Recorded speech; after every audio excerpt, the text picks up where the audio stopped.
প্রিয় শিক্ষার্থী, আমরা প্রথম পর্বে আলোচনা করেছিলাম ধারার বেসিক ধারণী নিয়ে। আশা করি তোমরা সমান্তর ধারা কি, গুণোত্তর ধারা কি, তারপর সমান্তর ধারার যে সূত্রগুলি রয়েছে সেগুলো কি, তোমরা সেগুলো বুঝতে পেরেছো এবং শিখেছো।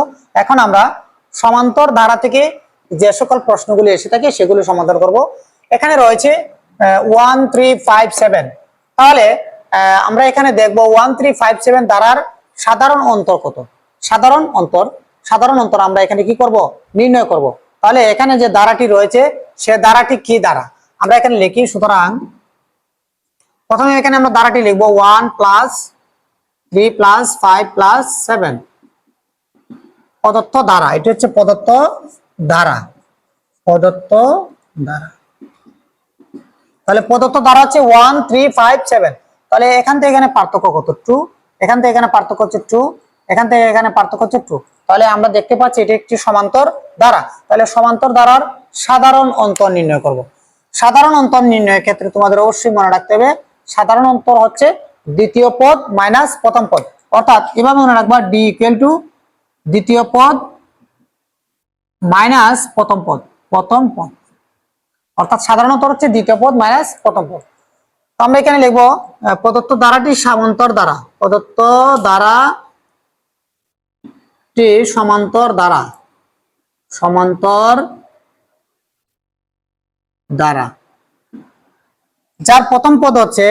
যার প্রথম পদ সমান কি বলেছিলাম পূর্বের ভিডিওতে? a। তাহলে প্রথম পদ a সমান হচ্ছে এখানে 1। তাহলে প্রথম পদ হচ্ছে 1 এবং তার সাধারণ অন্তর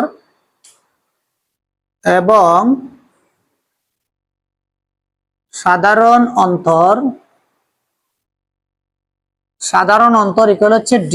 তাহলে সাধারণ অন্তর কি? সাধারণ অন্তর হচ্ছে দ্বিতীয় পদ মাইনাস প্রথম পদ। তাহলে দ্বিতীয় পদ কত আছে এখানে?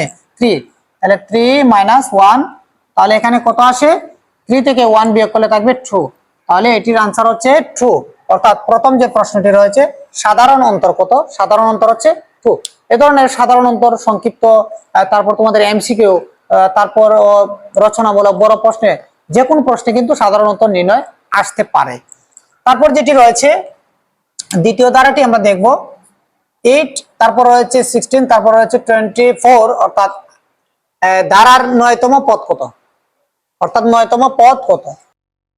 এখানে যে ধারাটি রয়েছে আমরা এই ধারাটি এখানে লিখব 8, 16, 24 প্লাস। আমরা এখানে এই ধারাটি একটু দেখি। এখানে 8 এবং 16 অর্থাৎ এখানে পার্থক্য রয়েছে 8, 16 এবং 24 এখানে পার্থক্য রয়েছে 8।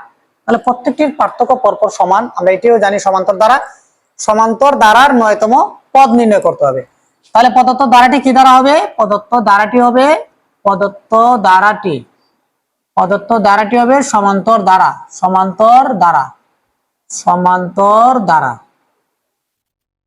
ঠিক আছে?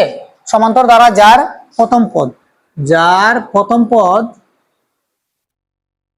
a ইকুয়াল হচ্ছে কত? প্রথম পদ হচ্ছে এখানে 8। তাহলে আমরা লিখলাম এখানে প্রথম পদ হচ্ছে 8 এবং সাধারণ অন্তর হচ্ছে d ইকুয়াল হচ্ছে কি? দ্বিতীয় পদ মাইনাস প্রথম পদ। তাহলে দ্বিতীয় পদ কত? এখানে দ্বিতীয় পদ হচ্ছে 16 অর্থাৎ 16 এবং প্রথম পদ হচ্ছে 8 অর্থাৎ 16 - 8। তাহলে দ্বিতীয় পদ হচ্ছে তার সাধারণ অন্তর হচ্ছে তার 8। এখন আমাদের প্রশ্নে কি বলে দেওয়া আছে? 9তম পদ নির্ণয় করা। তাহলে আমরা জানি nতম পদ সমান কি? a + n - 1 * d। আর 9তম পদ অর্থাৎ 9তম পদ সমান হবে a + 9 - 1 * d। সুতরাং আমরা এখানে লিখব 9তম পদ ইকুয়াল হচ্ছে a + 9 - 1 * d। তাহলে এর মান কত? এর মান হচ্ছে এখানে 8। তাহলে আমরা এর মান বসিয়ে দিলাম 8 + 9 - 1। 9 থেকে 8 গেলে 1 গেলে থাকবে কত? এখানে 8 এবং d এর মান হচ্ছে কত? 8 + 8 এবং 8 অর্থাৎ দুইটিকে আমরা গুণ দিতে হবে। 8 8 কত হয়? 64 এবং 8 কে যোগ করলে কত হবে? সেখানে হবে 64 আর 8 হচ্ছে 72 অর্থাৎ 72। অর্থাৎ 9তম পদ হচ্ছে 72। তো এই ধরনের 9তম, 10তম, 20তম, যে কোনো তম পদের তোমাদের অঙ্ক আসতে পারে। তোমরা একটি প্রশ্ন যদি করো এখানে 9তম পদ নির্ণয়, তাহলে যে কোনো তম পদ তোমরা আশা করি সেটি নির্ণয় করতে পারবে। এখন এখন আমরা আলোচনা করব সমষ্টি নির্ণয়, অর্থাৎ দ্বারা থেকে সাধারণত 9তম পদ বা 9তম পদের সমষ্টি এই দুই ধরনের প্রশ্ন এসে থাকে। এখন আমরা সমষ্টি রিলেটেড প্রশ্ন সমাধান করব। একটি সমষ্টি নির্ণয় করে তোমরা যে কোনো পদের সমষ্টি তোমরা সেটি সমাধান করতে পারবে। এখানে একটি ধারা রয়েছে 9 + 7 + 5 প্লাস ধারার 10তম পদের সমষ্টি নির্ণয় করো, অর্থাৎ 10তম পদের সমষ্টি নির্ণয় করো। এখানে যে ধারাটি রয়েছে আমরা প্রথমে ধারাটি দেখে নেব, এটা কি ধারা? 9 7, সেখানে পার্থক্য রয়েছে কত? 2। 7 5 পার্থক্য রয়েছে 2। তাহলে এটি একটি সমান্তর ধারা। অবশ্যই তোমরা যখন অঙ্ক সমাধান করবা অবশ্যই ধারাটিকে তোমাদের আইডেন্টিফাই করতে হবে আগে, যেটি আসলে কি ধারা রয়েছে, সেটি কি সমান্তর ধারা নাকি গুণোত্তর ধারা। যেহেতু এটি সমান্তর ধারা তাহলে সেখানে কি বসবে? সমান্তর ধারার সূত্রটি প্রয়োগ হবে। তাহলে আমরা এখানে লিখি প্রদত্ত ধারাটি, আমরা এখানে লিখি 9 + 7 + 5 .. প্রদত্ত ধারাটি হচ্ছে কি ধারা? প্রদত্ত ধারাটি সমান্তর ধারা। প্রদত্ত ধারাটি হচ্ছে সমান্তর ধারা। সমান্তর ধারা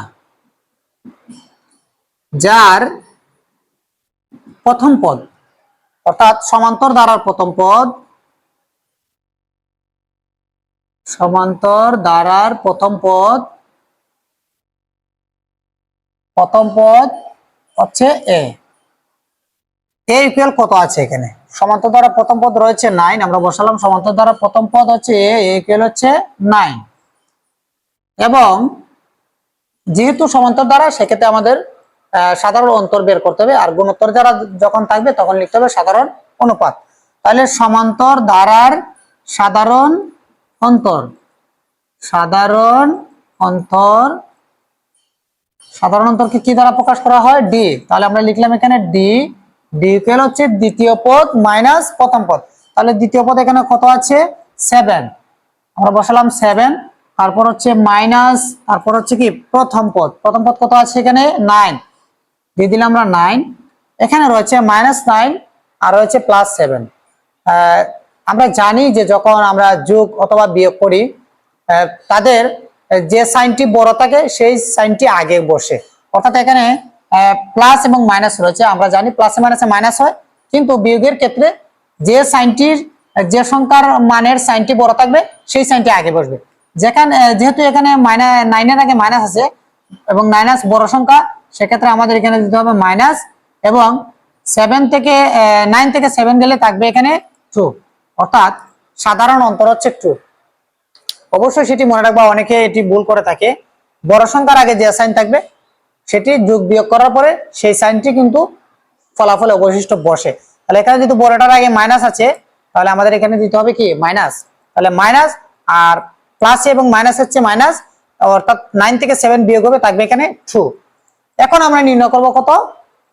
10তম পদের সমষ্টি। প্রথম ভিডিওতে তোমাদের বলেছিলাম যে 10তম পদের সমষ্টি হবে S10।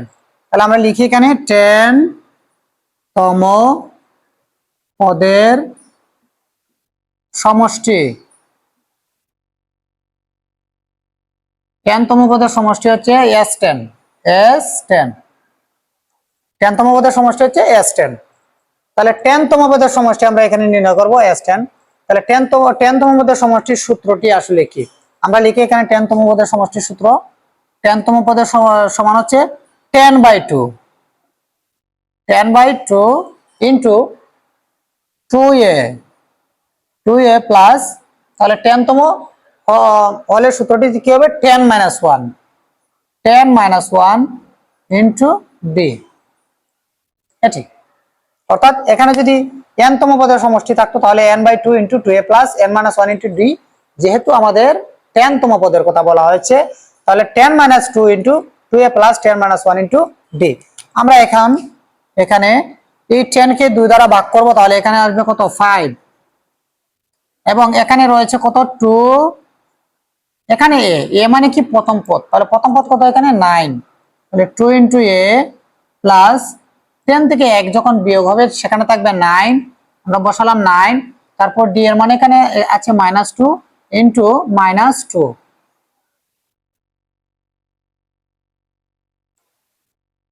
আমরা এই পাশে একটু করি।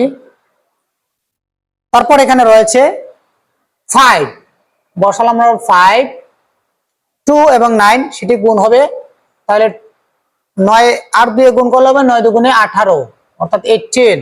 তারপর রয়েছে প্লাস, এখানে রয়েছে প্লাস, এখানে রয়েছে মাইনাস, এটি এটি গুণ হবে, এখানে যেহেতু গুণ আছে তাহলে কি হবে গুণ হবে, তাহলে প্লাসে মাইনাস হচ্ছে মাইনাস, আর এখানে হবে 9 এবং 2 গুণ করলে হবে 18, তাহলে 9 দুগুণে এখানে হচ্ছে 18। তাহলে এখানে 18 থেকে 18 গেলে কত থাকে? 18 থেকে 18 গেলে হয় 0। আমরা জানি 18 থেকে যখন আমরা 18 বিয়োগ করবো সেখানে হবে 0, এবং 5 থেকে 5 কে যখন আমরা 0 দ্বারা গুণ করব তাহলে 5 এবং 0 হচ্ছে 0, অর্থাৎ এটার ফলাফল হচ্ছে 0, এটার আনসার হচ্ছে 0। তো আশা করি তোমরা সমষ্টি নির্ণয় পদ্ধতিটি বুঝতে পেরেছো, এবং এ ধরনের যে কোনো প্রশ্ন সমষ্টি নির্ণয় আসতে পারে পরীক্ষায়, অর্থাৎ n-তম পদ, n-তম পদের সমষ্টি, 10-তম পদ, 10-তম পদের সমষ্টি, তারপর রয়েছে যে কোনো তম পদের সমষ্টি আসলে আশা করি তোমরা এভাবে আনসার করলে সেটি হয়ে যাবে। এবং এই n-তম পদ এবং n-তম পদের সমষ্টি, অর্থাৎ n-তম পদের সমষ্টির বাইরে দ্বারা থেকে সাধারণত সমান্তর দ্বারায় খুব কম প্রশ্নই আসে থাকে, এবং এখান থেকে সবচেয়ে বেশি প্রশ্ন এসে থাকে। তাই তোমরা এই দুটি নিয়ম শিখে রেখো, যাতে তোমাদের পরীক্ষায় যে কোনো প্রশ্ন আসলে সেটি তোমরা আনসার করতে পারো। তোমাদের বার্ষিক পরীক্ষায় সাধারণত যে সকল অধ্যায়গুলো দেওয়া আছে প্রত্যেকটি অধ্যায় ইনান লার্নিং হোম চ্যানেলের পক্ষ থেকে সমাধান করে দেওয়া হবে। তাই তোমরা ইনান লার্নিং হোম চ্যানেলটি সাবস্ক্রাইব করে পাশে থাকবে। ধন্যবাদ সবাইকে।